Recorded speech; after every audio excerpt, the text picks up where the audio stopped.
Hi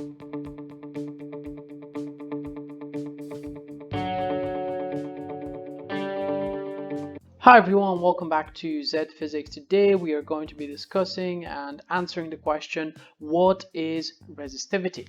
Now in order to do so, let's first off imagine two wires. One wire has a length L and then another wire has a length 2L, which is double the length. Now which one of those two wires is going to have a greater resistance? Have a think.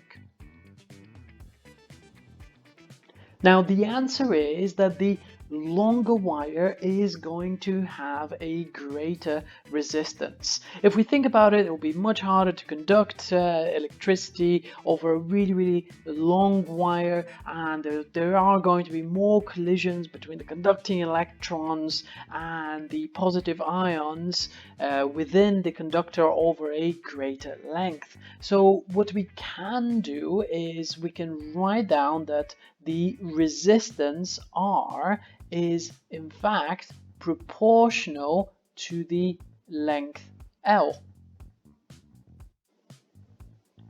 Next, I would like you to imagine two wires. One wire has a cross-sectional area A and another one has double the cross-sectional area. Which one of those two wires do you think is going to have a higher resistance? And the answer is that the wire of cross-sectional area A, the smaller cross-sectional area, is going to have a larger resistance. If we think about it, if we have a much thicker wire, we are going to be able to essentially provide more current. So if we can provide more current because there are more conducting electrons available within the cross-sectional area of the wire, then that means that this wire here is going to have a lower resistance for a given PD. The opposite is true for the smaller cross-sectional area. The current is going to be smaller, which means that the resistance is going to be higher.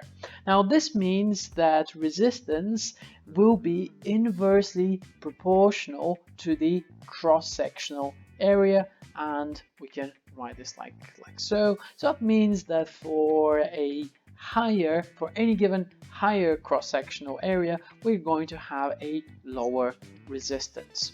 So we can see that resistance seems to depend on the shape and the length of the material. It's proportional to the length and it's inversely proportional to the cross-sectional area.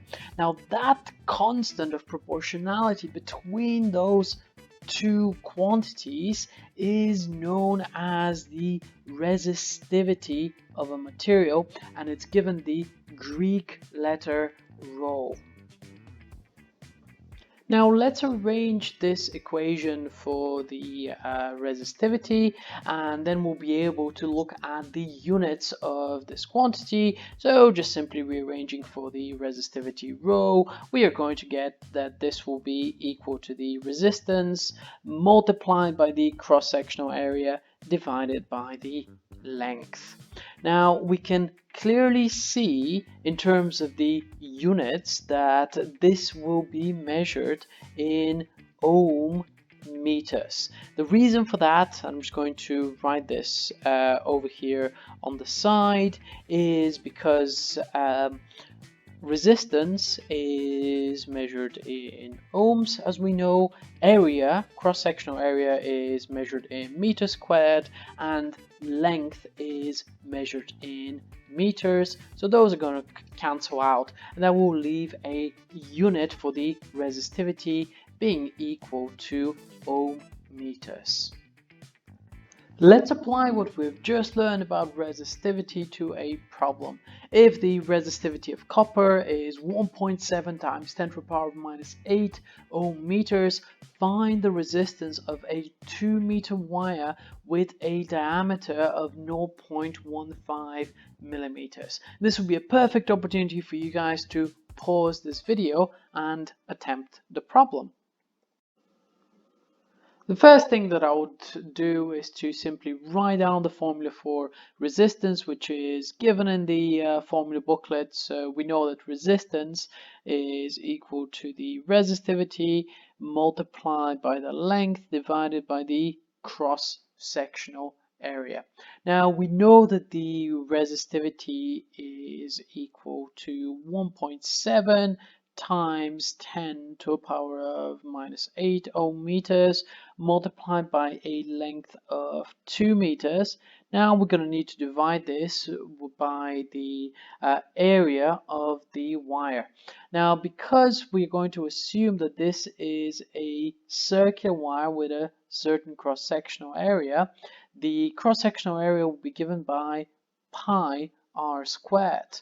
Now the radius will be equal to 0.15 over 2, and because it's millimeters, we're going to need a factor of 10 to the power of minus 3. So don't forget that, and we're going to square this. So this whole expression over here, 0.15 divided by 2 times 10 to the power of minus 3, is actually our radius of the wire. And if we put that into a scientific calculator, we are going to get approximately 1.9 ohms. Okay, folks, so this was a little introduction into resistivity. Hopefully this makes sense. If there are any questions, please feel free to drop a comment down below. Thank you very much for watching, and I do hope this was useful.